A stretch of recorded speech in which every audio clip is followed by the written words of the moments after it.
삶이 변화되는 구약과의 만남 창세기 1 강의를 시작하겠습니다. 잠시 기도하겠습니다. 주님, 오늘도 주님의 말씀 앞에 나아갑니다. 창세기 말씀을 나눌 때에 우리의 눈과 귀를 열어주셔서 말씀의 진리를 깨닫게 하여 주옵소서. 이 시간을 주님께 온전히 의탁하오며 우리 구주 예수 그리스도의 이름으로 기도합니다. 아멘. 네, 여러분 첫 번째 강의 잘 들으셨겠죠? 사실 성경대학의 강의 중에 가장 중요한 강의가 첫 번째 강의입니다. 구약 개론 전체 우리가 살펴보았는데 그건 그냥 한 번 듣는다고 되는 것 같지는 않고요. 여러분이 지난주에 공부한 거 계속해서 리뷰하시면서 또 그 내용을 여러분의 것으로 이렇게 습득하시면 구약 성경을 이해하는데 훨씬 더 도움이 되리라 생각이 됩니다. 그래서 오늘 두 번째 강의를 시작하면서 우리 지난주에 나누었던 구약 개론 잠시 리뷰를 하도록 하겠습니다. 구약의 구조, 여러분 구약은 구약 성경 39권은 연대별로 배열되어 있지 않다는 것, 주제별로 크게 세 그룹으로 나누어져 있다는 것, 세 책꽂이 3개, 그래서 역사서 17권, 창세기부터 에스더까지, 그 다음에 이제 시가서 5권, 5권, 그 다음에 이제 선지서 17권, 17권 역사서, 시가서 5권, 그리고 선지서 17권.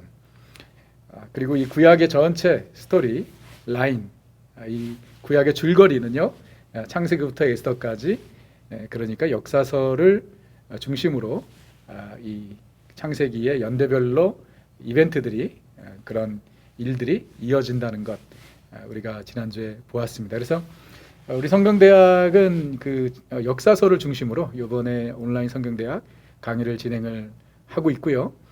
그러면서 이제 그 시가서와 또 선지서 중간중간 제가 여러분들에게 추가해서 설명을 드리도록 하겠습니다.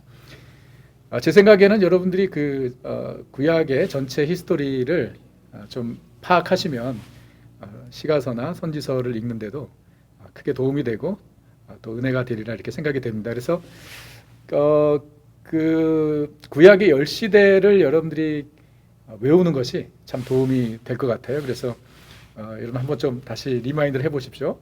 구약의 10시대. 첫 번째 인류 일반 역사, 두 번째 이스라엘 역사의 시작, 세 번째 노예 시대, 네 번째 광야 시대, 다섯 번째 가나안 정복 시대, 여섯 번째 사사 시대, 일곱 번째 통일 왕국 시대, 여덟 번째 분열 왕국 시대, 아홉 번째 포로 시대, 열 번째 귀국 시대. 네, 여러분 계속해서 기억을 하고 계셔야 됩니다. 그래서 여러분 그 각 시대마다 중요한 사건들, 또 인물들을 알아두시는 게 참 좋겠는데요. 간단한 퀴즈를 좀 하도록 하겠습니다. 여러분 한번 제가 질문을 할 테니까 노트에 한번 적어보시고 바로바로 제가 답을 드리도록 하겠습니다. 자, 인류 일반 역사의 4가지 사건은 무엇인가요? 인류 일반 역사의 4가지 핵심 사건. 예, 창조, 타락, 홍수, 흩어짐. 그렇죠? 자, 이스라엘 역사의 시작, 두 번째 시대죠. 이스라엘 역사의 시작의 4인물은 누구인가요? 네, 이건 쉽죠? 아브라함, 이삭, 야곱, 요셉. 네, 그렇습니다.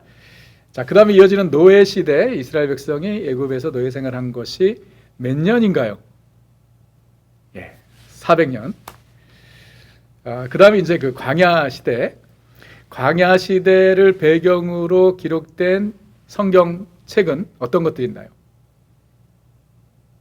예, 출애굽기, 레위기, 민수기, 신명기. 그렇죠. 그 다음에 이제 가나안 정복 시대, 40년 광야 생활이 끝나고 가나안 정복을 하게 되는데, 가나안 정복을 주도한 사람은 누군가요? 여호수아. 맞습니다. 예, 가나안 정복을 하고 가나안 땅 분배를 하고 난 다음에 여호수아가 죽고 사사 시대가 시작이 되죠. 왕이 없고 그때마다 하나님께서 세우신 사사들을 통해서 이스라엘이 원수들에게서부터 구원을 받는데, 사사 시대가 몇 년입니까? 네, 400년. 사사가 12명이었던 것 여러분들이 기억하시면 되고요. 사사 시대가 끝나면서 통일 왕국 시대가 시작이 되죠. 통일 왕국 시대 사무엘이 이스라엘의 첫 번째, 두 번째 왕을 기름 붓죠.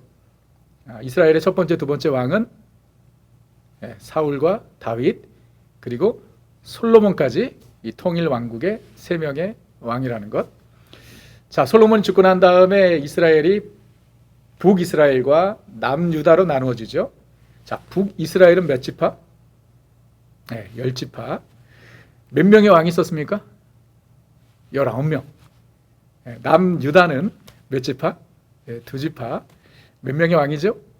20명의 왕이 있었습니다. 저들이 하나님의 그 경고를 듣지 않고 계속해서 우상을 섬겼을 때에 이제 북이스라엘도 남유다도 멸망하게 됩니다. 자, 북이스라엘부터 멸망하게 되죠. 몇 년도에? BC 722년. 누구를 통해서 멸망합니까? 아수르 722년. 남유다는요, 586년 바벨론으로 인해서 멸망하게 되죠. 이 그 포로 시대의 핵심 인물 두 명을 이야기한다면 누가 있을까요? 다니엘과 에스겔. 자, 그 다음에 이제 마지막 시대 기국 시대죠. 70년 포로 생활이 끝나고 포로 시대가 끝나고 귀국하는데 3차에 걸쳐서 귀국합니다. 첫 번째 누구죠? 수룹바벨.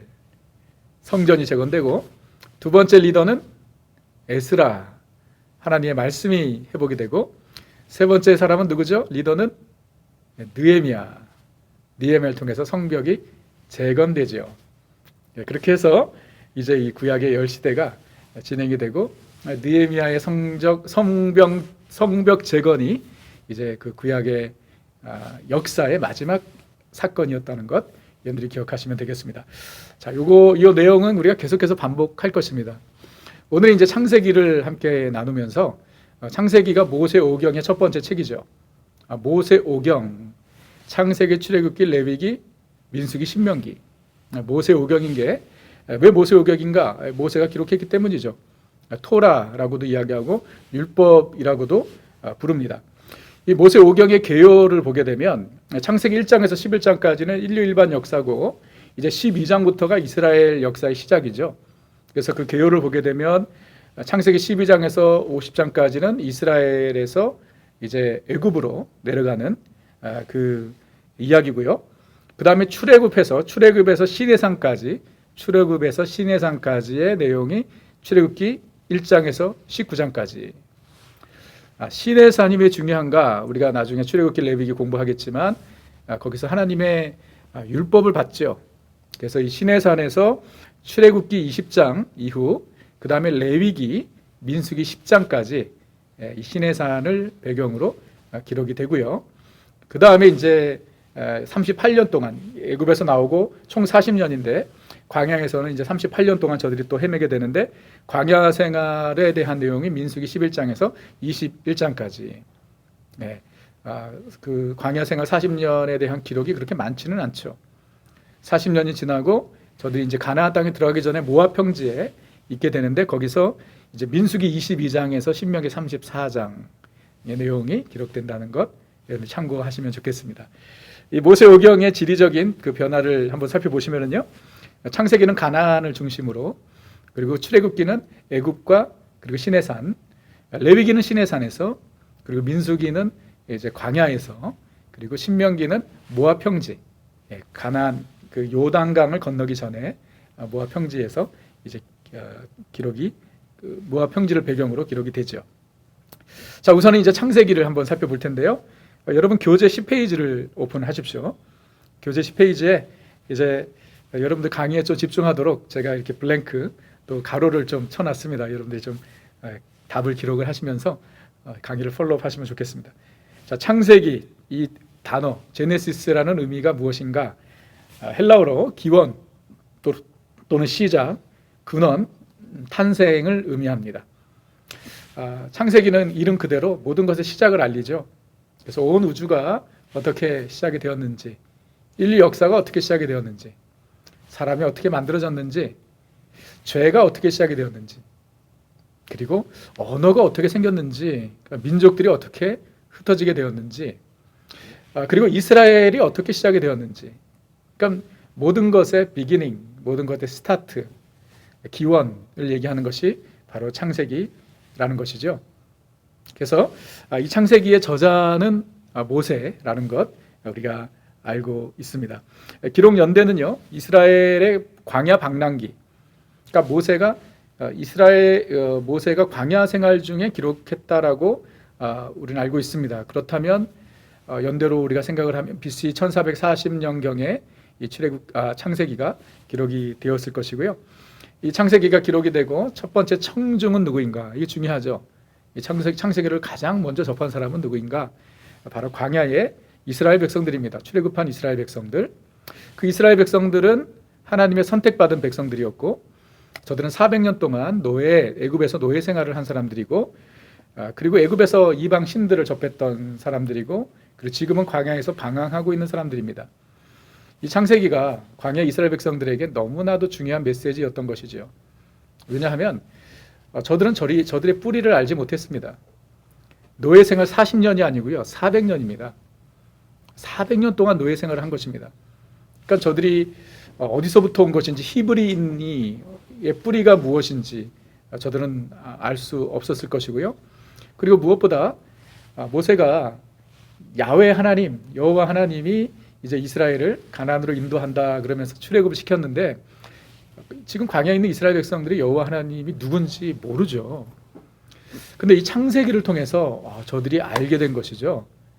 저들이 섬기는 여호와 하나님은 온 우주 만물을 창조하신 창조주 하나님이시라는 것, 전지전능하신 하나님이시라는 것을 저들이 알게 된 것이고, 뿐만 아니라 저들의 뿌리를 알게 된 것이죠.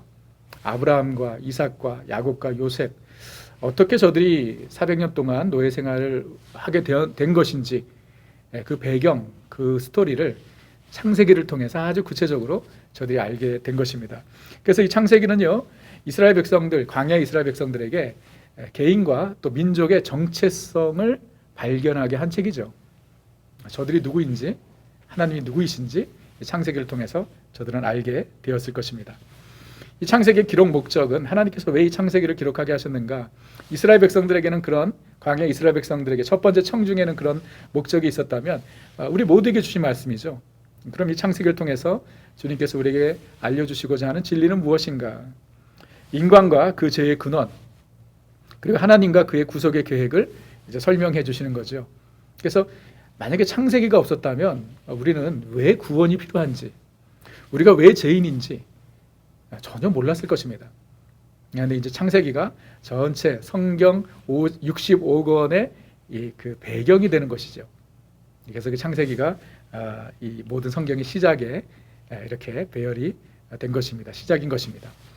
그래서 창세기가 어떻게, 그럼 모세가 하나님께서 천지를 창조하실 때 모세가 없었죠. 아브라함이 살 때 모세가 그 자리에 없었습니다. 어떻게 이 스토리를 알았을까? 우리는 성경의 유기적 영감설을 믿습니다.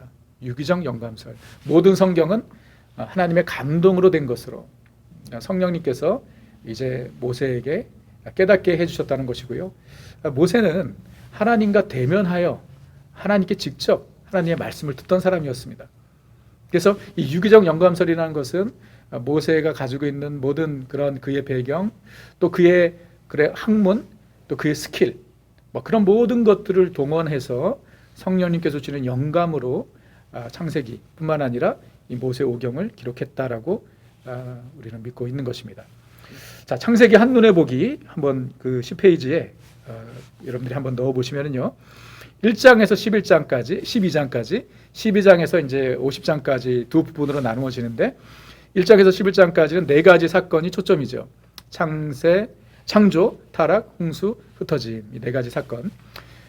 그래서 그 다음 이제 12장부터 50장까지는 네 인물이죠. 네 사람. 여러분들 거기 답을 쓰시면 되겠습니다. 그리고 주제, 여러분들 보시면은 1장부터 11장까지는 모든 인류, 그리고 그 밑에 있는 가로에는 사건 중심으로 이제 스토리가 전개되죠. 1장부터 11장까지. 그런가 하면은 이제 12장부터 마지막 장까지는 인물 중심이죠. 4명의 인물 중심으로 이야기가 전해지고요. 그다음에 장소는 에덴에서 하란까지 1장에서 11장. 그 다음에 12장부터 37장까지 요셉의 스토리는 애굽의 이야기고, 그 전까지는 이제 가나안을 배경으로 이제 그 기록이 된 것이고요. 그 다음에 시대는요, 1장부터 11장까지 인류 일반 역사, 그 다음에 12장부터 50장까지는 이스라엘 역사의 시작 또는 족장시대라고도 부릅니다. 족장시대, 이스라엘 역사의 시작 또는 족장시대라는 것입니다.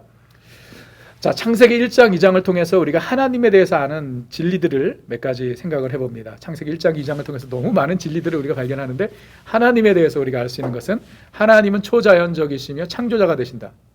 초자연적이시며 창조자가 되신다는 것. 아마 이 부분은 교재에 없을 겁니다. 여러분들이 기록을 해놓으시면 좋겠고요. 오직 하나님만이 참 하나님이시다. 오직 하나님만이 참 하나님이시라는 것. 하나님은 질서의 하나님이시다는 것.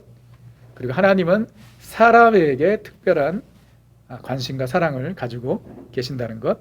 창세기 1장, 2장 하나님께서 천지를 창조하시고 이 사람을 만드시는 과정을 통해서 우리가 하나님에 대해서 발견할 수 있는 진리인 것이죠. 자, 창세기 1장 1절 여러분 다 암송하시죠? 예, 이거 창세기 1장 1절은 암송하셔야 됩니다. 태초에 하나님이 천지를 창조하시니라. 아멘 하실 수 있으셔야죠. 성경의 첫 번째 구절입니다. 성경을 열면 주님께서 우리에게 첫 번째로 계시해 주는 것이 모든 것이 하나님께로부터 비롯되었다라는 거예요. 태초라는 것은 하나님께서 천지 창조를 시작하신 그 시점을 얘기하는 거죠. 하나님께서 그때부터 계셨다는 것이 아니죠. 하나님은 영원하신 분이시죠. 어떠한 시간의 때에 하나님께서 창조를 시작하신 것이죠. 그것이 바로 태초라는 것이고 천지라는 것은 이 지구만을 얘기하는 것이 아니죠.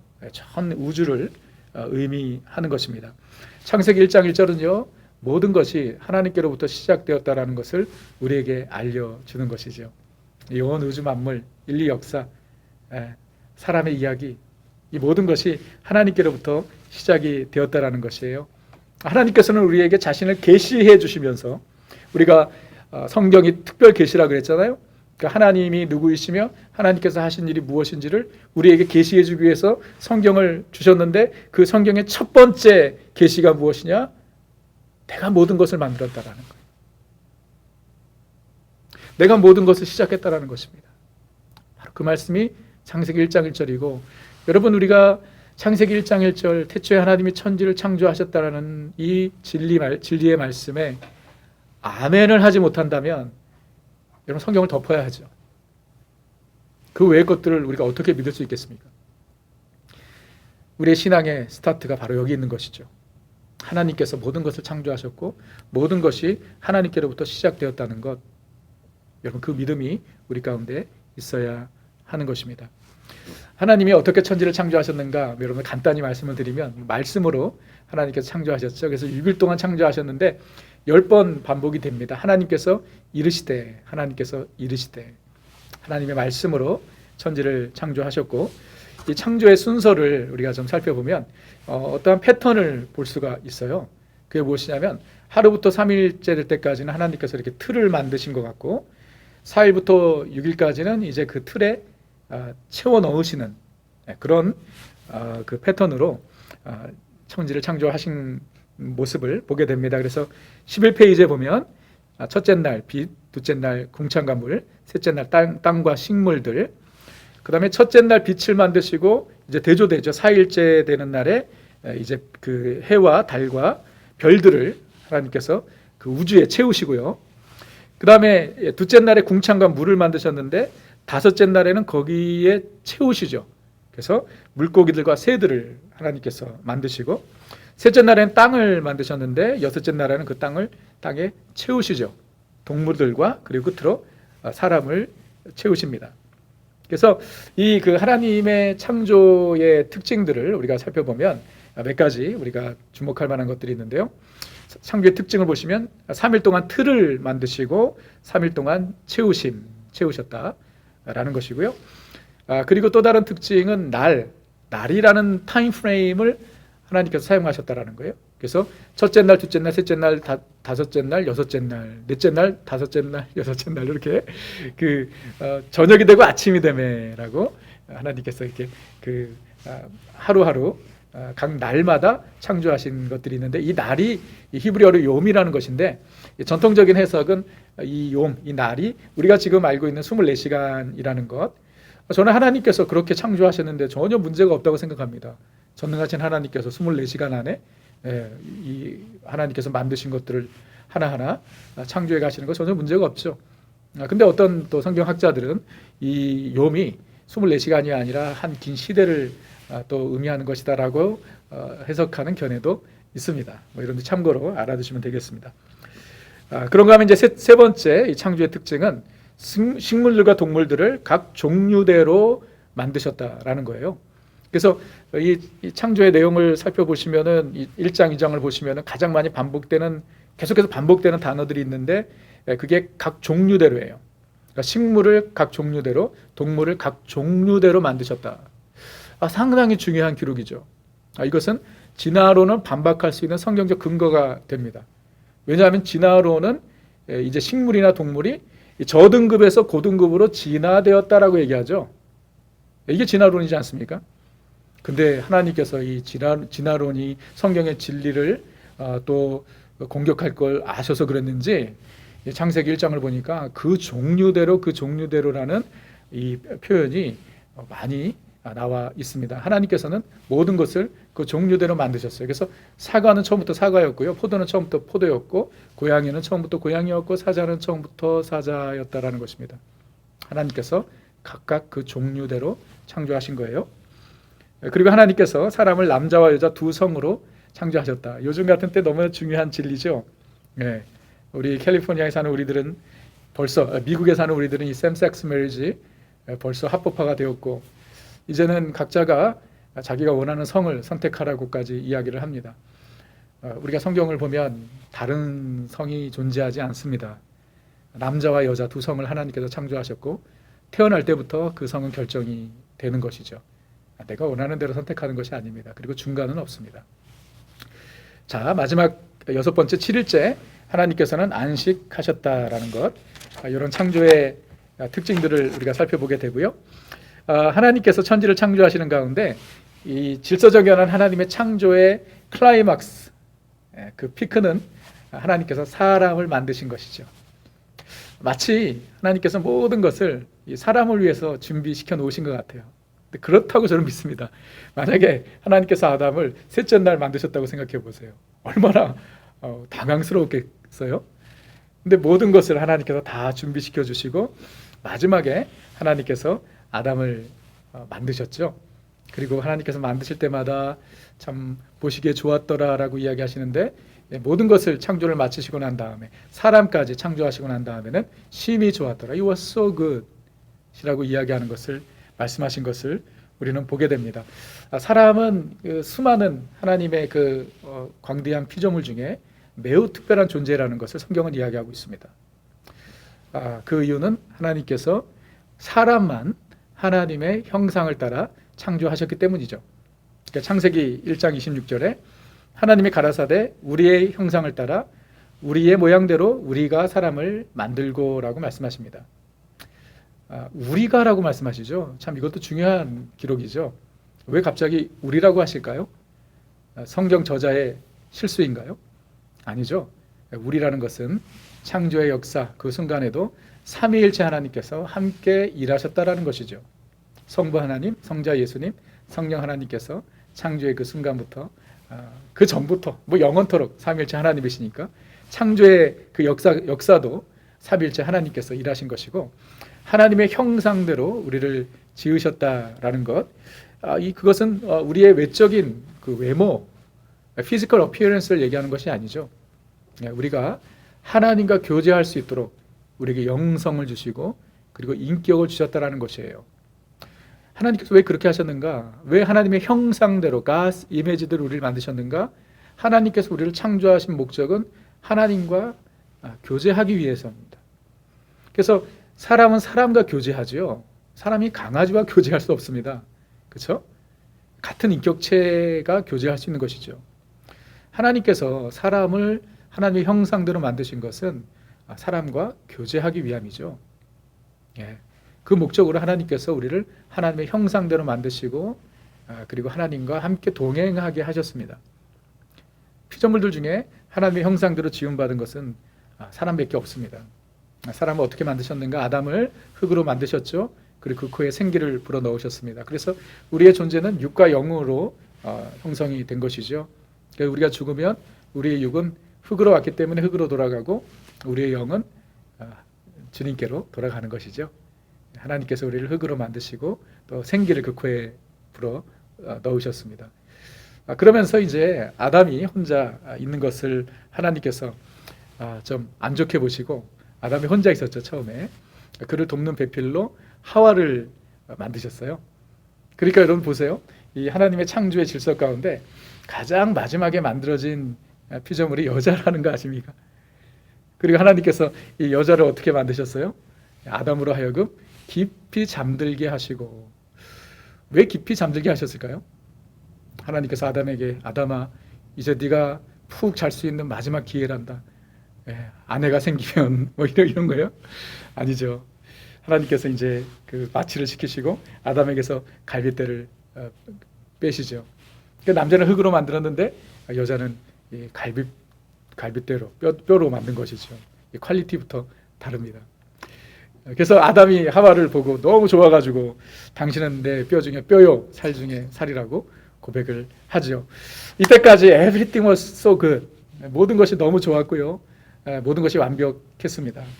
그러면서 하나님께서 아담과 하와에게 이제 축복을 하시죠.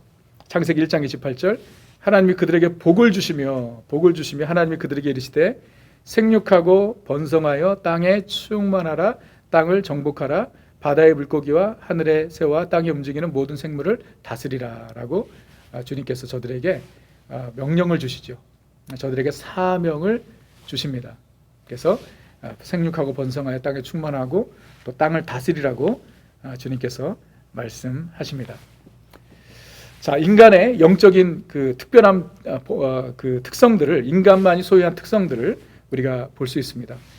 여러분들 그 12페이지 D를 보시면은요, 한번 여기 거기에다 가로를 여러분 넣어 보십시오. 첫째는 언어와 이성을 사용하는 사고, 사람만이 가지고 있는 것이죠. 도구를 만들고 사용하는 기술, 그렇죠? 무슨 동물이 무슨 도구를 만드는 거 보셨나요? 사회 조직과 법을 위반하는 사회성, 전통을 축적하는 역사의식, 미술과 음악을 창작하는 예술성, 도덕적 가치를 중요하게 여기는 윤리, 영적인 세계를 갈망하는 종교성, 사람만이 가지고 있는 특성이라는 것이죠. 그래서 여러분, 사람은요, 매우 특별한 존재입니다. 우린 동물 중에 하나가 아니에요. 우리의 조상이 원숭이가 아닙니다.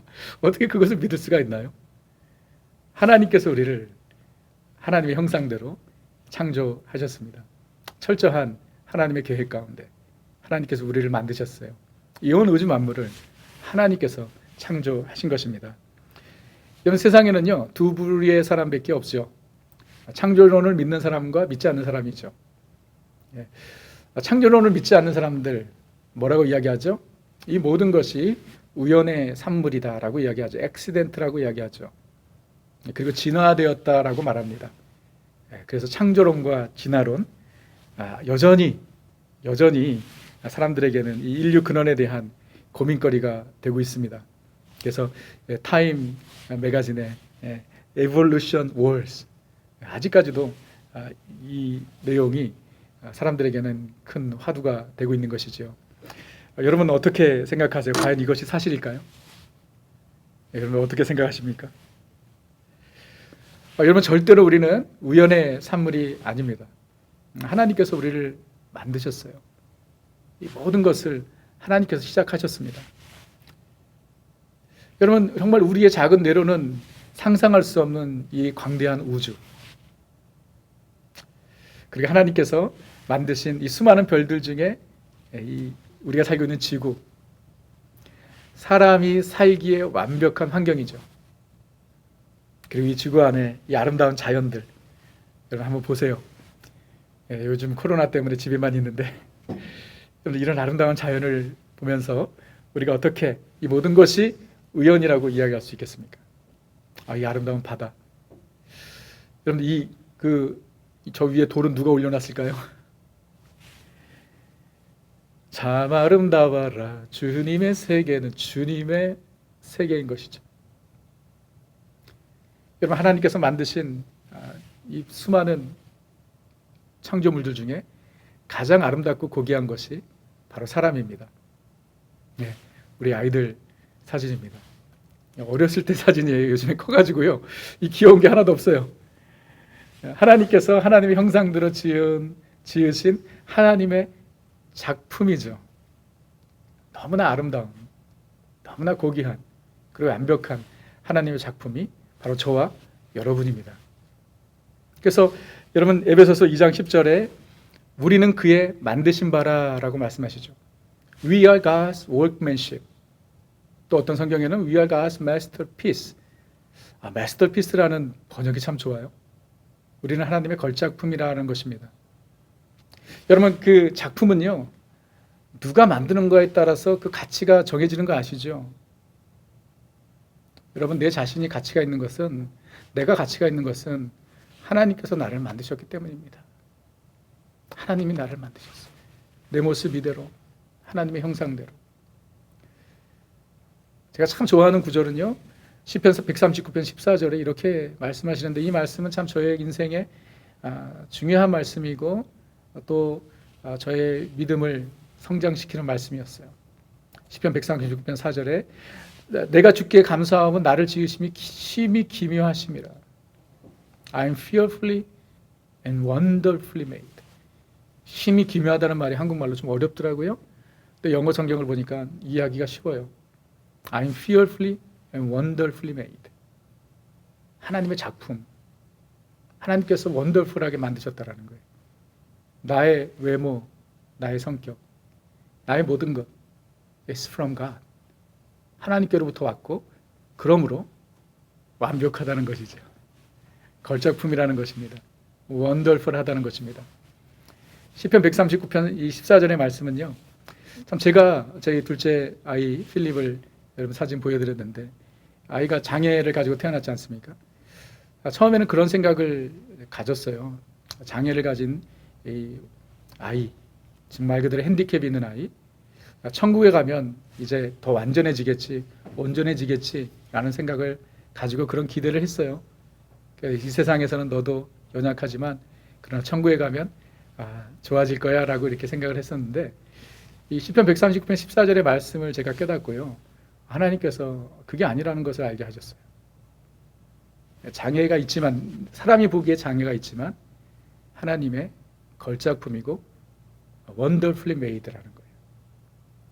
여러분, 그와 마찬가지로 저와 여러분, 우리 안에도 장애가 있죠. 부족함이 있죠. 내가 보기에도 내 자신이 마음에 안 드는 부분들이 있습니다. 여러분, 그러나 잊지 마십시오. 하나님께서 나를 나되게 만드신 거예요. 나는 하나님의 걸작품이고 wonderfully made입니다. 우리가 이 사실을 알 때, 참 우리가 이 세상을 사는 동안 얼마나 많은 경우에 우리가 비교의식에 시달리고 또 우리의 연약함과 부족함 때문에 우리가 낙심하고 절망합니까? 우리가 이 사실을 믿는다면 거룩한 자존감을 가지고 살 수 있으리라 믿습니다. 모든 것이 하나님께로부터 온 것이고 하나님께서 나를 이 모습 이대로 창조하셨다는 것. 창세기 1장, 2장은 우리에게 이 진리를 말씀해주고 계신 것입니다. 하나님께서 아담과 하와를 창조하시고 저들에게 에덴 동산을 주셨습니다. 저들이 살 수 있도록. 이 에덴 동산은 정확한 장소는 우리가 알 수 없지만 하나님께서 저들을 위해서 마련해 주신 한 로케이션이었다는 거예요. 에덴이라는 뜻은 기쁨이라는 뜻인데, 이 에덴이 어디 있었는지, 어디에 위치해 있는지 성경은 우리에게 힌트를 주고 있어요. 그래서 창세기 2장 8절에서 15절을 보시면, 창세기 2장 8절에 동방의 에덴, 동방에 있다. 그러니까 이 창세기의 말씀을 모세가 시내산에서 받았다면 동방이면 시내산에서 동쪽이에요. 그리고 중요한 힌트는 창세기 2장 11절에서 그 이후에 보게 되면 이 그 에덴 동산을 지나는 강들이 4강이 있었다 그래요. 첫 번째가 비손, 기혼, 그 다음에 히데겔. 이 히데겔이 티그리스 강이에요. 그 네 번째가 유브라데 강. 그래서 이 비송과 기혼이라는 강은 이제 존재 자체도 없죠. 근데 지금까지 흐르는 강이 티그리스 강과 그리고 유프라테스 강이에요.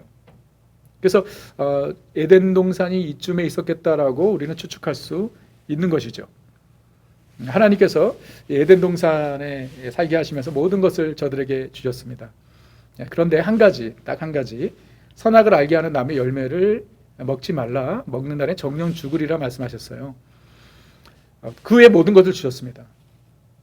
그럼 왜 하나님께서 굳이 이 선악을 알게 하는 나무의 열매를 먹지 말라는 룰을 에덴 동산에서 하나님께서 저들에게 주셨을까요? 또 우리가 그런 질문들을 종종 받죠. 왜 하나님께서 선악과를 만들어서 사람들로 하여금 죄짓게 했느냐, 그런 얘기들 하는데, 만약에 하나님께서 사람에게 자유의지를 주지 않으셨으면 이 선악과는 필요 없었습니다.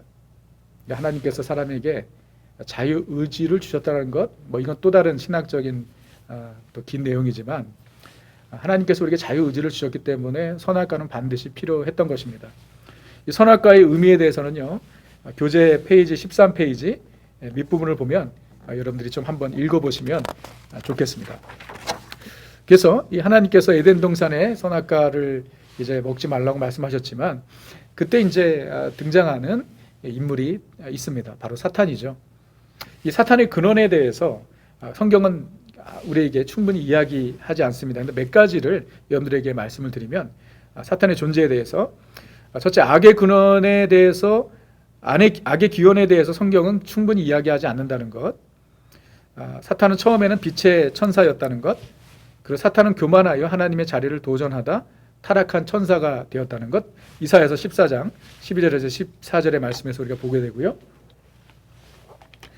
그 다음에 사탄은 하와에게 접근하기 위해 눈에 보이는 육체, 뱀에 들어갔다는 거, 우리가 이 정도로 알고 있습니다. 그리고 사탄이 아담에게 가지 않고 하와에게 먼저 가서 유혹했다는 것, 어쩌면 이 선악과를 먹으면 정령 죽게 된다는 이 명령을 하나님께로부터 직접 받은 사람이 아담이었기 때문일 수도 있겠죠. 그래서 하와에게 먼저 접근을 했어요. 사탄의 유혹 전략을 보게 되면, 이 사탄의 유혹 전략은 그때나 지금이나 별 차이가 없습니다. 지금도 이 전략으로 우리를 유혹합니다. 첫 번째는 이제 혼란입니다. 혼란. 그래서 하나님이 참으로 너희더러 모든 나무의 실과를 먹지 말라고 하더냐, 이게 혼란이죠. 하나님께서 모든 나무의 열매를 먹지 말라고 하신 것이 아니죠. 선악과를 먹지 말라고 했죠. 혼란스럽게 합니다. 과장, 거짓. 그 다음에 이제 두 번째 전략이 어림짐작이죠. 너희는 결코 죽지 않을 것이다. 괜찮을 거야. 하나님이 사랑이신데, 너희를 사랑하시는데. 어림짐작하게 하죠. 그 다음에 세 번째 전략이 야망입니다. 너희가 그것을 먹는 날에는 너희의 눈이 밝아 하나님과 같이 되어 선악을 알 줄을 하나님이 아심이라. 그 안에 있는 야망을 자극하죠. 지금보다 더 좋아질 거야. 지금부터 더 나아질 거야 라고 유혹을 하죠. 그때 하와가 선악과를 보지요. 창세기 3장 6절에 먹음직도 하고 보암직도 하고 지혜롭게 할 만큼 탐스러운 거예요. 그래서 그것을 하나님의 명령이 있었음에도 불구하고 먹지요. 그리고 하와만 먹는 것이 아니죠. 그것을 아담에게 줍니다. 그때 아담이 거부할 수 있었겠죠. 당신 지금 뭐 하는 거야? 라고 할 수 있었겠지만 아담도 그대로 먹습니다. 그렇기 때문에 범죄한 것은 여자 하와의 잘못만이 아니라는 것이죠. 아담과 하와의 범죄였던 것입니다. 그래서 여러분들, 죄는 무엇인가? 저들이 죄를 짓게 된 것이죠. 죄를 세 가지로 이야기하면, 하나님의 명령을 따르지 않는 불순종, 하나님의 뜻을 거부하는 반항, 하나님을 도전하는 교만. 불순종, 반항, 교만. 그게 죄의 본질이죠. 죄의 결과가 무엇인가? 한마디로 말하면 깨어짐입니다. 관계가 깨어지는 것이죠. 그래서 하나님과 사람과의 관계가 깨어지고, 사람과 사람과의 관계가 깨어지고, 뿐만 아니라 사람과 자연과의 관계가 깨어지는 거예요.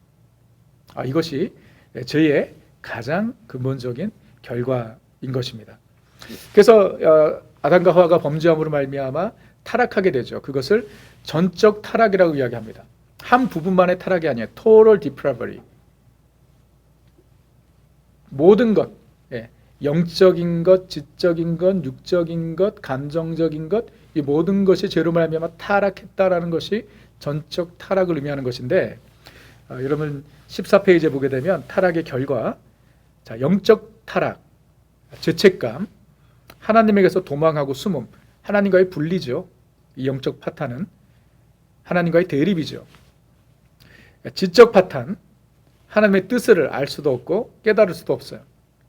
하나님에게서 점점 더 멀어지는 것이죠. 하나님을 모릅니다. 심리적 파탄, 공포, 불안, 초조, 두려움, 공격적인 눌림, 이런 심리적인 사이클로지컬한 어려움들이 죄로 말미암아 초래된 것이고요. 사회적 파탄, 대인 관계가 깨어지고 싸움과 전쟁이 끊임이 없죠. 우리가 좀 이따 보겠지만 바로 다음 이어지는 스토리가 살인 사건이죠. 그게 죄의 타락한 모습의 결과인 것이죠. 육적인 파탄, 질병과 노쇠 현상으로 생로병사 아래 노임, 이런 것이고, 환경적인 파탄, 과시덤불, 엉겅퀴, 오염, 자연도 사람의 죄로 말미암아 고생하게 되는 것이죠. 참 아름답게 시작한 이 하나님의 스토리, 창세기의 스토리가 이 죄로 말미암아 참 너무 가슴 아픈 모습으로 전락해버리고 맙니다. 자, 그런데 거기서 끝이 아니라는 것이에요. 하나님께서는 이미 죄로 말미암아 타락한 인간을 구속하실, 구원하실 계획을 가지고 계셨습니다. 그래서 창세기 3장 15절에 하나님께서 이렇게 말씀하시죠. 여자의 후손은 내 머리를 상하게 할 것이다. 마귀에게 이야기한 것입니다. 여자의 후손이 내 머리를 상하게 할 것이다. 무엇을 의미하는 것인가요? 이 땅에 동정녀를 통해서 성육신하실 예수 그리스도께서 십자가에서 마귀의 권세를 물리치실 것이다. 마귀의 머리를 깨뜨리실 것이다 라는 것을 창세기 3장에서부터 하나님께서 계획해 놓으신 거고요. 창세기 3장 21절에 여호와 하나님이 아담과 그의 아내를 위하여 가죽옷을 지어 입히시니라. 이것도 너무나 중요한 기록이죠.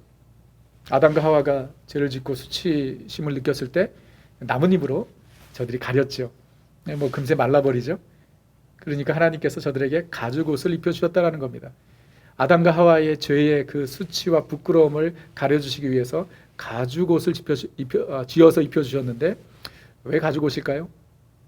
가죽옷은요, 이 가죽옷을 만들기 위해 어떠한 동물의 희생이, 피 흘림의 희생이 있었다라는 것이죠.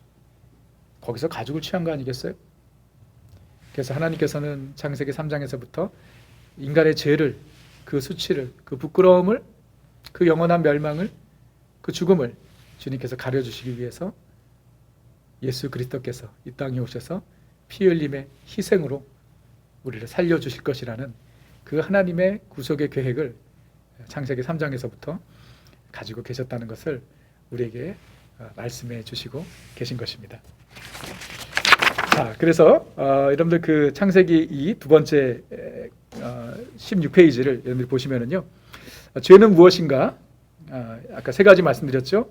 하나님의 명령을 따르지 않는 불순종, 하나님의 뜻을 거부하는 반항, 하나님을 도전하는 교만이라는 것이죠. 그래서 이제 아담과 하와가 범죄하고 난 다음에 그 죄의 영향력이 아담과 하와에게서 끝나느냐? 절대 아니라는 것이죠. 이제 아담과 하와가 모든 인류, 모든 인간의 대표이기 때문에 아담과 하와가 범죄함으로 말미암아 그 죄가 모두에게까지 이제 이어지게 된 것이죠. 그래서 그것을 죄의 연속성이라고 이야기할 수 있습니다. 그래서 아담과 하와의 자녀들이 이 죄의 DNA를 가지고 태어나는 것이죠. 죄의 피를 가지고 태어나는 것입니다.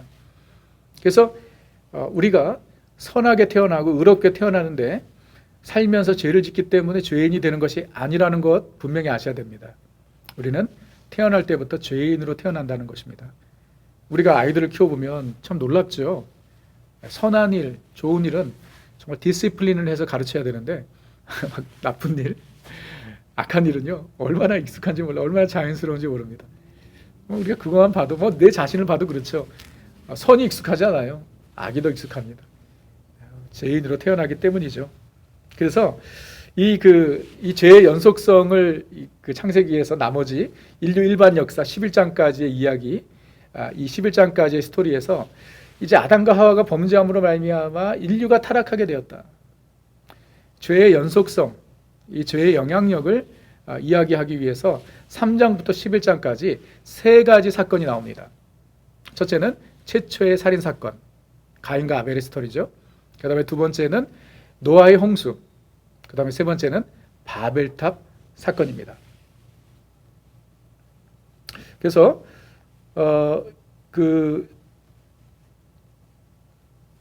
하나님께서 그런 생각을 우리가 할 수 있죠. 자, 그러면 가인이 아벨을 죽였습니다. 그렇죠?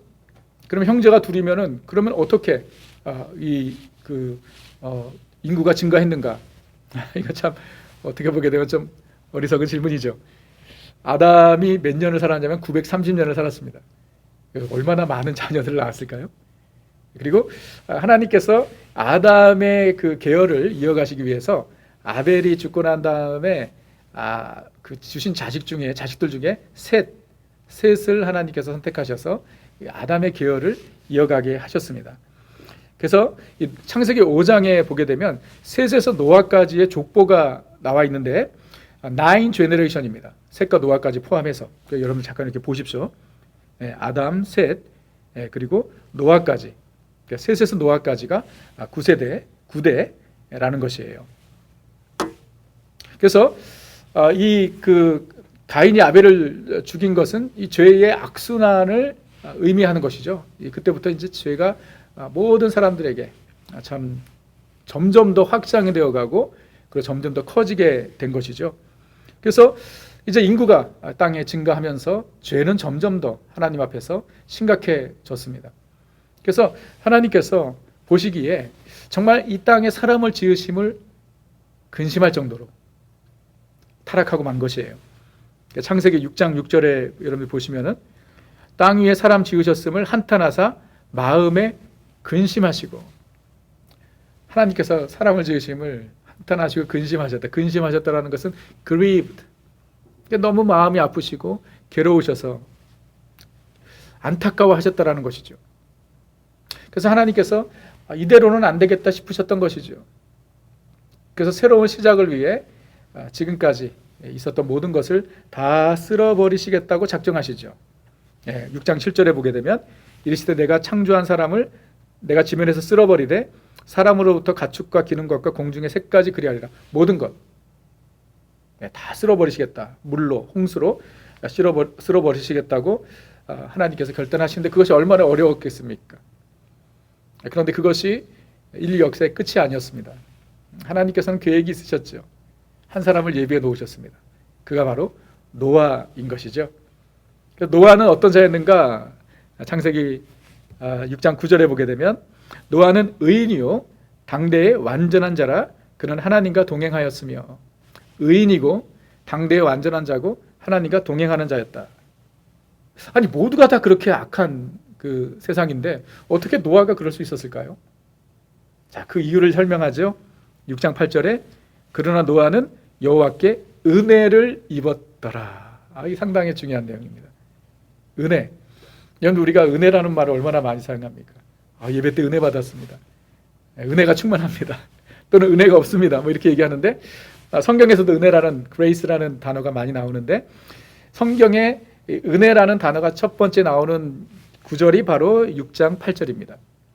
이 은혜 히브리어로 헨인데 이 헨은 문자적인 의미는 굽히다, 숙이다라는 의미인데 높은 자가 낮은 자에게 굽힌다는 뜻이에요. 하나님의 은혜는요, 높은 하나님께서 낮은 우리에게 무조건적으로 베풀어 주시는 사랑, 그것을 우리는 은혜라고 이해할 수 있습니다. 교재 17페이지에 그 은혜에 대한 내용이 나와 있습니다. 하나님께 은혜를 받았기 때문이죠, 노아가. 그래서 하나님께서 그 계획을요, 하나님께서 이 모든 것을 쓸어버리시겠다는 계획을 노아에게만 알려주시죠. 그리고 이 홍수를 준비하기 위해서, 이 심판을 준비하기 위해서 노아에게 방주를 지으라고 명령하십니다. 노아의 방주죠. 사람들은요, 하나님께서 물로 세상을 심판하실 것이라는 것을 상상조차 할 수 없었습니다. 그때까지는요, 하늘에서 비가 내리지 않았습니다. 지구는 마치 이렇게 온실과 같은 환경이었습니다. 그래서 사람들이 살기에 가장 좋은 환경이었죠. 온실과 같은. 그래서 여러분 보시면은요, 노아의 홍수 전과 이후를 살펴보시면 사람들의 평균 수명이 확연하게 차이가 있습니다. 노아의 홍수 전에는요, 평균 수명이 800년, 900년이었어요. 800살, 900살이었습니다. 근데 노아 홍수 이후에는요, 400, 300, 200, 100살로 이제 내려갑니다. 그러니까 그때까지는 사람들이 하늘에서 비가 내린다는 것이 무엇인지도 몰랐던 거예요. 그런데 그런 가운데서 노아가 홍수를 준비하면서 방주를 이제 짓게 되는데, 하나님께서 철저하게 방주를 어떻게 지어야 할지 그 모양을 가르쳐 주시죠. 그리고 노아가 몇 년 동안 방주를 지었는지 아세요? 120년입니다. 120년 동안 방주를 지은 것입니다. 얼마나 사람들이 비웃었을까요?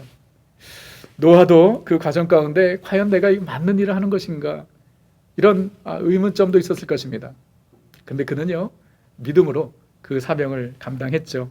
히브리서 11장 7절에 믿음으로 노아는 아직 보이지 않는 일에 경고하심을 받아 경외함으로 방주를 준비하여 그 집을 구원하였으니. 믿음의 사람이었던 것입니다. 방주는 하나님께서 설계하셨습니다. 철저하게. 크기, 모든 것 하나님께서 설계하시고 만들게 하셨죠. 그래서 그 방주의 크기를 여러분들 보시면은요, 길이가 135m, 높이가 22.5m, 폭이 22.5m, 높이가 13.5m. 그래서 지금 이 사진을 보시면은요, 미국 켄터키에 지금 똑같은 사이즈로 노아의 방주를 만들어 놓은 곳이 있다 그래요. 저도 기회가 되면 한번 가보고 싶은데, 그래서 이 방주는 돛도 없고 그리고 키도 없지요. 왜냐하면 하나님께서 철저하게 컨트롤 하시는 배이기 때문입니다. 이 노아의 방주는요, 예수 그리스도의 모형이라고도 할 수 있겠죠. 심판 가운데 노아의 방주 안에 들어가는 사람들만이 구원을 얻었듯이 마찬가지죠. 예수 그리스도, 구원의 방주 대신 예수 그리스도 안에 들어가는 자들만이 구원을 얻을 수 있는 것입니다. 그래서 이 홍수 기간 동안에 일어났던 사건들 제가 18페이지에 적어 놓았어요. 여러분들 창세기 7장과 8장의 이야기들인데 제가 요약해서 이렇게 기록을 해 놓았습니다. 그래서 이제 이 홍수가 끝나면서 하나님께서 노아와 언약을 맺으십니다. 노아에게 약속을 하시죠. 그것을 언약이라고 이야기하는데, 하나님께서 뭐라고 말씀하시죠? 다시는 물로써 심판하지 않겠다 약속하십니다. 그것을 노아의 언약, 일반 은총의 언약이라고 우리는 이해합니다.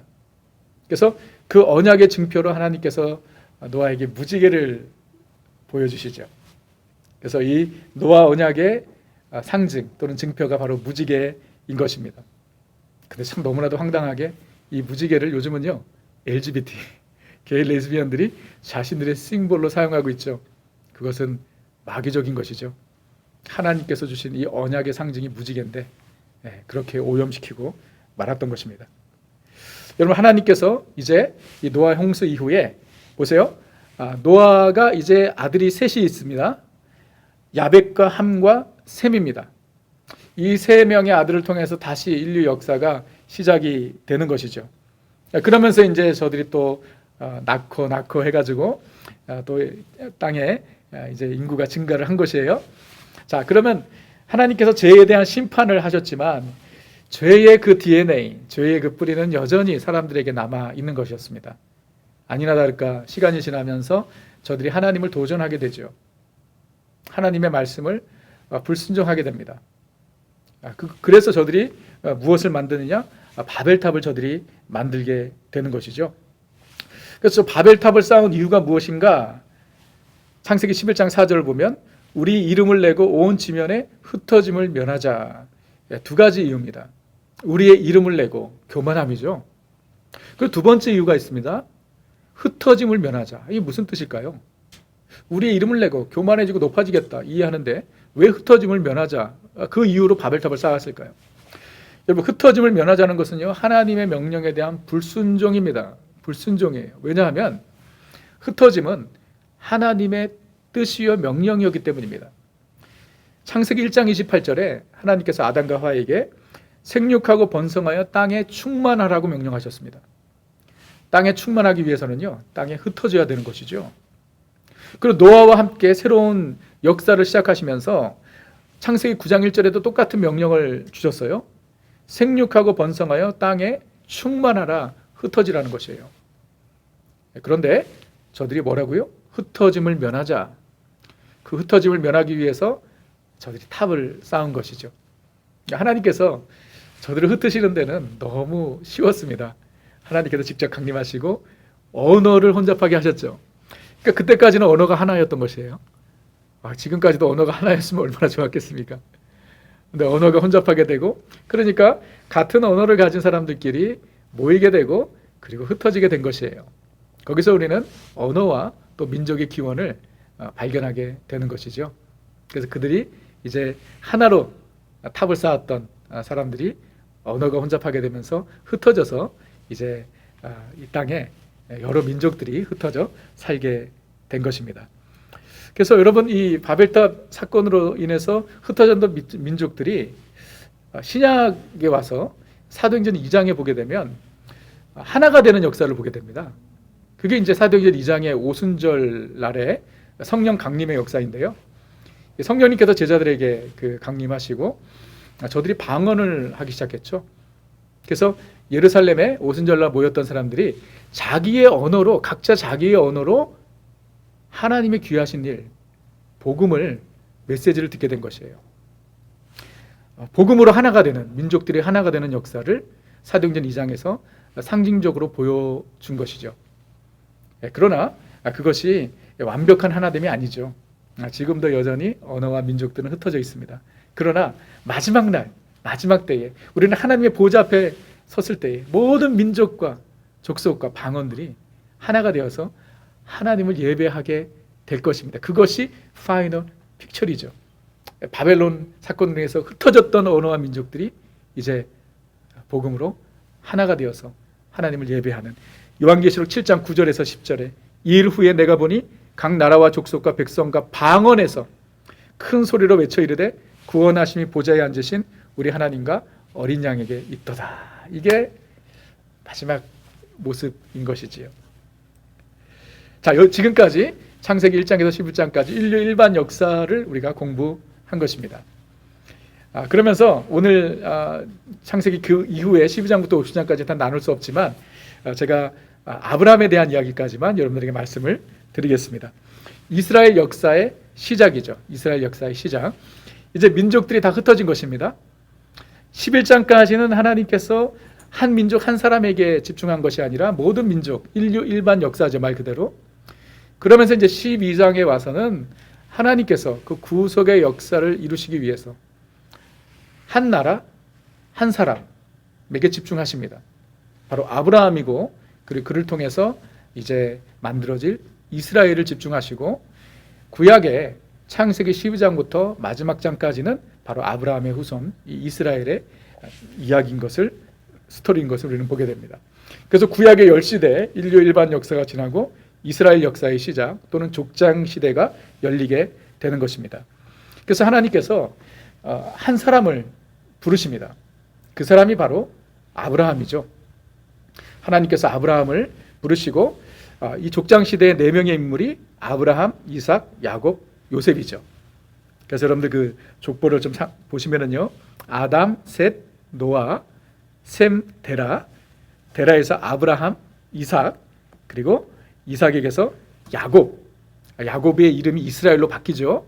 그리고 이 야곱의 12 아들들이 이스라엘의 12지파가 되는 것입니다. 자, 하나님께서 아브라함을 부르셨습니다. 왜 아브라함일까요? 아브라함이 하나님을 잘 섬기는 그런 과정에서 살았기 때문일까요? 또는 그가 믿음의 조상이 될 만한 이미 준비된 사람이었기 때문에 그를 부르셨을까요? 그렇지 않습니다. 하나님께서 아브라함을 부르신 것은요, 하나님의 주권적 선택이었던 것입니다. 어떠한 사람의 조건이, 그 아브라함의 조건이 충족되었기 때문에 하나님께서 그를 부르신 것이 아니에요. 하나님의 주권적 선택이에요.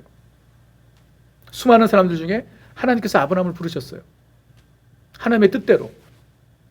여러분, 하나님께서 우리를 하나님의 자녀로 삼으신 것 또한 마찬가지죠. 하나님께서 우리를 부르시고 하나님의 자녀 되게 하신 것은요, 하나님의 언약 백성 되게 하신 것은 혈통으로나 육정으로 된 것이 아니죠. 오직 하나님의 은혜로 우리가 하나님의 주권적인 선택으로 우리가 하나님의 자녀가 되었다는 것을 우리는 기억해야 할 것입니다. 하나님께서 아브라함을 부르시고 그에게 가장 먼저 요구하셨던 것은요, 본토 친척 아비 집을 떠나 내가 내게 지시할 땅으로 가라고 명령하셨어요. Leave and go.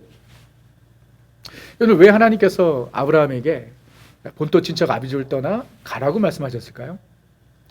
하나님께서 아브라함을 부르신 것은 그가 믿음의 사람으로 이미 준비되었기 때문이 아니라 그를 준비시키기 위해서 부르신 것입니다.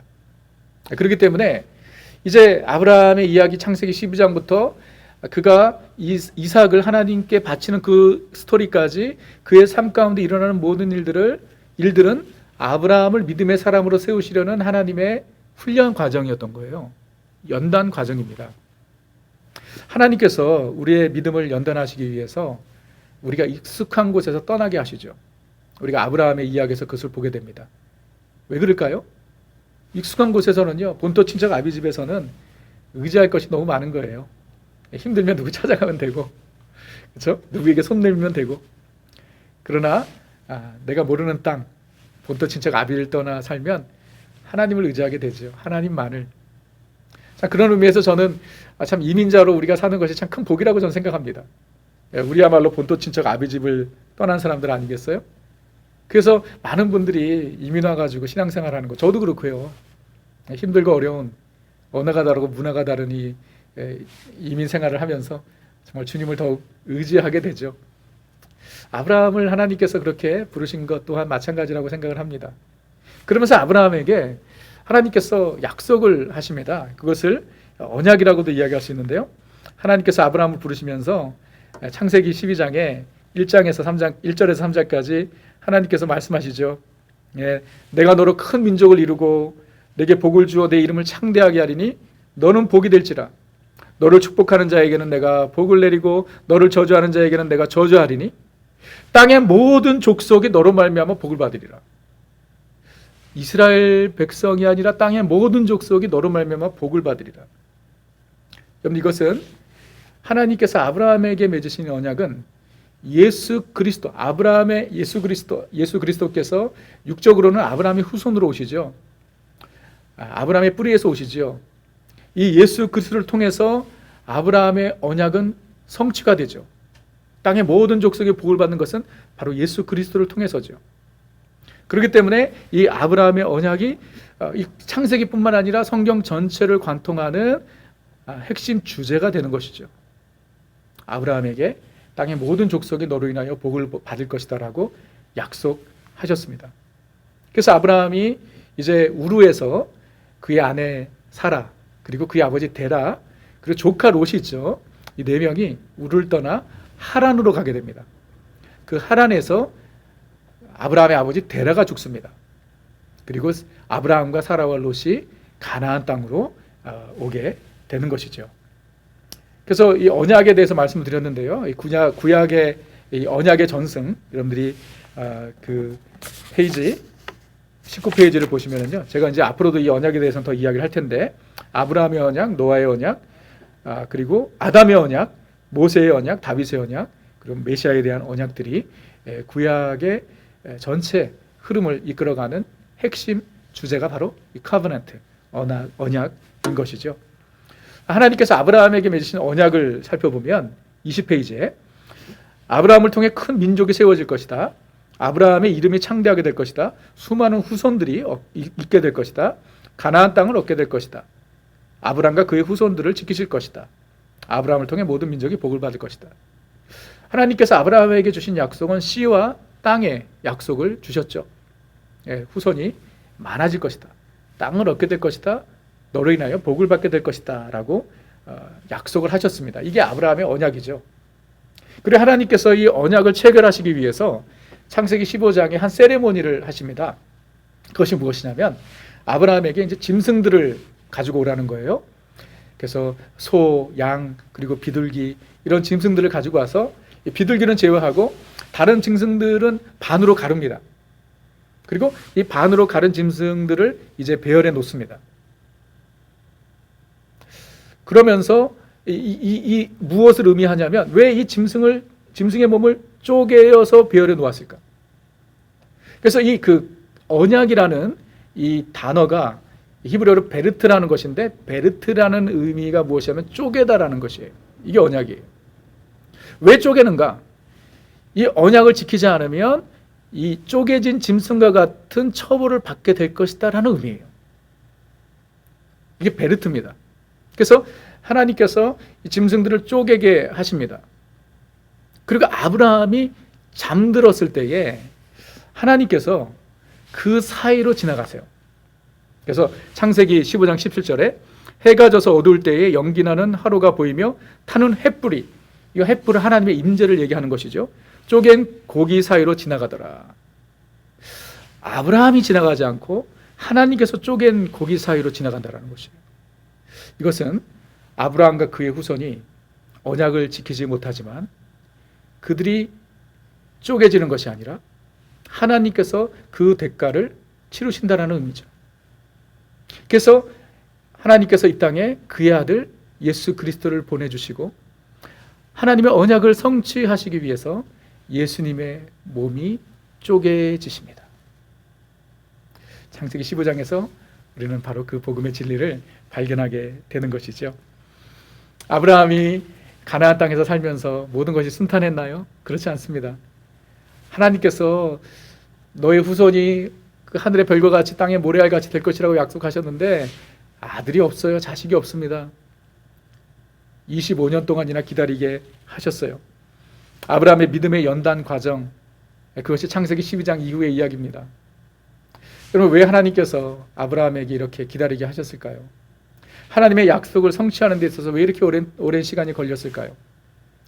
여러분, 이것이 하나님께서 하나님의 사람들을 연단하시고 훈련하시는 영적 공식입니다. 그래서 여러분 보십시오. 약속이 있습니다. 그리고 그 약속은 반드시 성취가 됩니다. 그런데 그 약속이 성취되는 과정에서 예외 없이 하나님께서는 고난과 위기를 지나게 하십니다. 아브라함의 이야기만이 아닙니다. 위기와 고난의 기간을 지나면서 우리로 하여금 믿음을 갖게 하십니다. 믿음을 붙잡게 하세요. 그래서 약속의 성취뿐만 아니라 이 과정을 통해서 우리를 더욱 아름다운 믿음의 사람으로 세우시는 것, 그것을 우리는 아브라함의 삶에서부터 보게 되는 것이죠. 그래서 마침내 하나님께서 아브라함에게 약속의 아들 이삭을 주십니다. 얼마나 기뻤을까요? 그 아들로 인해서 기뻐하던 아브라함에게 하나님께서 청천벽력 같은 명령을 내리시죠. 그 아들을 바치라는 거예요. 이삭이 그때 5살, 6살도 아니고요. 우리가 그 나이를 따져보면 최소한 15살, 20살 되는 청소년, 청년이었습니다. 그 아들을 모리아산에서 바치라는 거예요. 하나님께서 아브라함을 시험하시기 위해서. 아브라함이 하나님의 명령에, 하나님의 그 어떻게 보게 되면 터무니없는 하나님의 요구에 그 어떤 토도 달지 않고 아브라함이 이삭을 데리고 모리아산으로 갑니다. 여러분, 아브라함이 모리아산에 올라가서 아들 이삭을 묻고 그에게 칼을 내립니다. 내리치려고 합니다. 아브라함이 흉내만 낸 것이 아닙니다. 정말 이삭을 죽이려고 했던 것이에요. 어떻게 그럴 수가 있었을까요? 여러분, 아브라함이 드디어 파이널리 하나님의 언약을 믿었던 것입니다. 하나님께서 분명히 약속하셨어요. 아브라함을 통해서 큰 민족을 이룰 것이라고. 그렇기 때문에 내가 지금 이삭을 죽인다 할지라도 하나님께서 이삭을 살려주실 것을 아브라함이 믿었던 것입니다. 그래서 모리아산으로 올라가면서 종에게 우리가 가서 예배하고 돌아오리라, 내가 돌아오리라 말하지 않고 우리가 돌아올 것이다. 아브라함에게는요, 하나님의 언약을 믿는 믿음이 있었던 것입니다. 그래서 하나님께 이 이삭을 바치려고 했을 때 하나님께서 아브라함을 말리시면서 이제야 내가 나를 경외하는 줄 알았노라. Finally 라고 이야기하죠. I know that you fear God. 하나님을 경외하는지 이제야 내가 알았노라. 그 전에는 아브라함이 하나님 믿지 않아요? 당연히 믿었습니다. 그런데 창세기 22장에 하나님께 이삭을 바치는 그 모습에서 하나님의 언약을 100% 신뢰하는 믿음을 하나님께서 보았던 것이고, 그 믿음으로 말미암아 아브라함이 믿음의 조상으로 우뚝 세워지게 된 것입니다. 여러분, 아브라함이 이삭을 바쳤을 때에 하나님께서 말리시면서 그를 위해서 수양을 준비하십니다. 그래서 창세기 22장 13절에 보면 아브라함이 눈을 들어 살펴본즉 한 수양이 뒤에 있는데 뿔이 수풀에 걸려 있는지라 아브라함이 가서 그 수양을 가져다가 아들을 대신하여 번제로 드렸더라.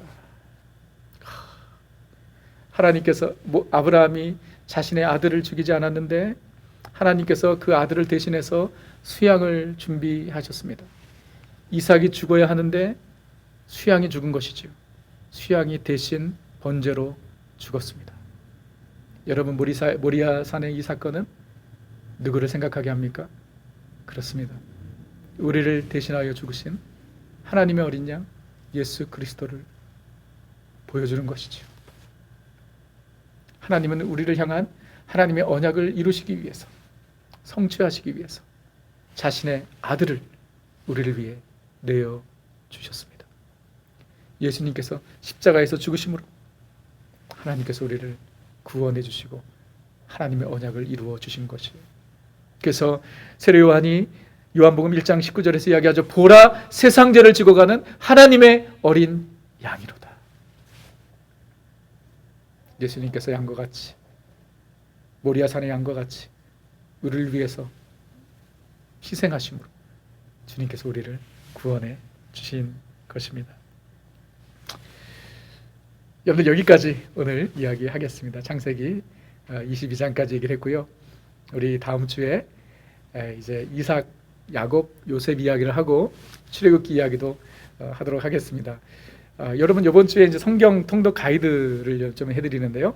역사서는 창세기 31장부터 50장, 창세기 마무리하시고 출애굽기 1장에서 8장까지 여러분 읽으시면 되고요.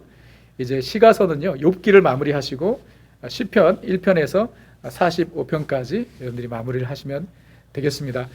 저기 성경대학 강의가 이 강의와 성경 통독이 같이 범위가 가면 좋은데요. 그렇게 맞추기가 불가능합니다. 그래서 제가 여러분들에게 성경 통독 가이드를 말씀드리면서 역사서는 계속해서 우리가 이 강의를 통해서 이야기하고 또 시가서와 선지서는 제가 필요한 부분들만 말씀을 드리고 여러분이 교재를 참고해 주시면 좋겠어요. 그래서 그 교재 98페이지, 교재 98페이지에서 101페이지가 이제 그 시편에 대한 내용인데, 우리 시편을 읽으시기 전에 이 부분을 꼭 참고를 하시고 읽으시고 그리고 공부를 하시고 시편을 읽으시면 도움이 되겠습니다. 제가 그 가로들이 있어서 답만 여러분들에게 말씀을 드리면요, 98페이지를 여러분 보시면 시편 한눈에 보기, 시편이 5권으로 구성이 된 거 아셨나요? 1, 2, 3, 4, 5권으로 되어 있는데 1권 1장에서 1편에서 41편, 2권은 42편에서 72편, 3권은 73편에서 89편, 4권은 90편에서 109편, 5권은 107편에서 150편 이렇게 나눠져 있고요. 그 다음에 저자 다윗 고라, 아삽, 그리고 작자 미상도 미상의 시편들도 꽤 있고요. 그리고 다윗과 무명 이렇게 나누어져 있습니다. 그리고 여러분이 좀 답을 적으셔야 되는 게 이제 시편의 유형을 여러분들이 보시면은요, 몇 가지 다른 유형들이 있는데 1번이 탄원 시편이고요. 여러분들 그 설명을 읽어보십시오. 제가 다 설명드릴 수는 없고.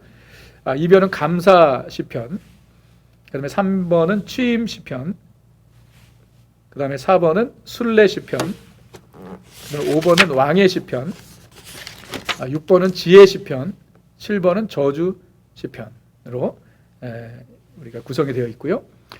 101페이지에 메시아에 관한 시편들을 영어로는 답이 되어 있는데 한국말로 답을 한다면 전형적인 메시아 시편, 전형적인 예언적 시편, 간접적인 메시아 시편, 순수한 예언적 시편, 주기 시편 뭐 이렇게 나눠져 있습니다. 그래서 여러분 이 성경대학 강의를 들으시면서 성경 통독 반드시 꼭 하셔야 됩니다.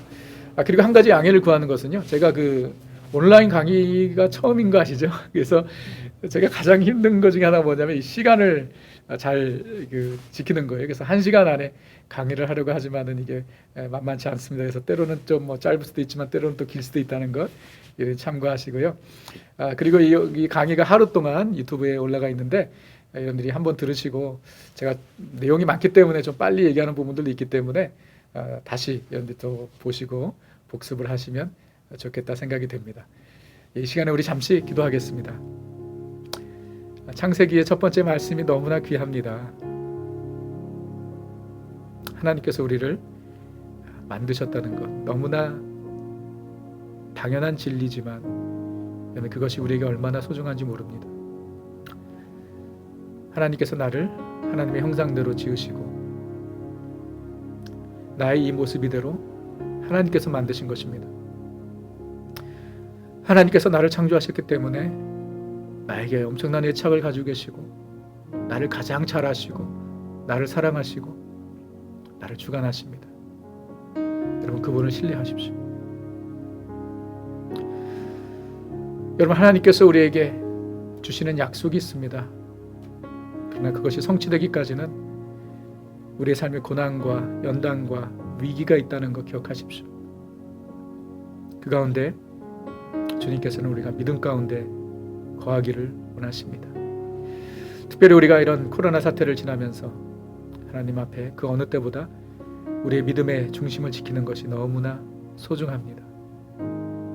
그렇게 될 수 있도록 여러분 말씀 가운데 또 믿음 가운데 견고히 서시기를 바랍니다. 주님 우리를 사랑하셔서 우리를 위해 독생자 예수 그리스도를 주셨습니다. 그 언약의 성취를 위해서 예수님의 몸이 쪼개지시고 희생제물이 되셔서 우리를 위해 죽으셨습니다. 그 사랑이 오늘도 우리를 붙잡고 있는 것입니다. 여러분 기억하셔야 할 창세기의 진리입니다. 사랑의 주님, 하나님의 말씀, 하나님의 진리 우리가 잊지 않게 하여 주옵소서. 오늘 창세기의 말씀을 나누었습니다. 많은 내용들을 우리가 함께 나누었는데 단순히 우리의 지식을 채우는 인포메이션이 아니라 우리의 삶을 변화시키는 하나님의 살았고 운동력 있는 말씀이 되게 하여 주시고 우리 모든 성도님들 말씀의 은혜 가운데 이번 한 주간도 거할 수 있도록 주님 역사하여 주옵소서. 감사와 찬양을 주께 올려드리오며 우리의 구원자 되시는 우리 구주 예수 그리스도의 이름으로 기도합니다. 아멘. 여러분 감사드리고요. 다음 주 삶이 변하는 구약과의 만남 세 번째 강의 기대하시고 다음 주에 뵙도록 하겠습니다. 감사합니다.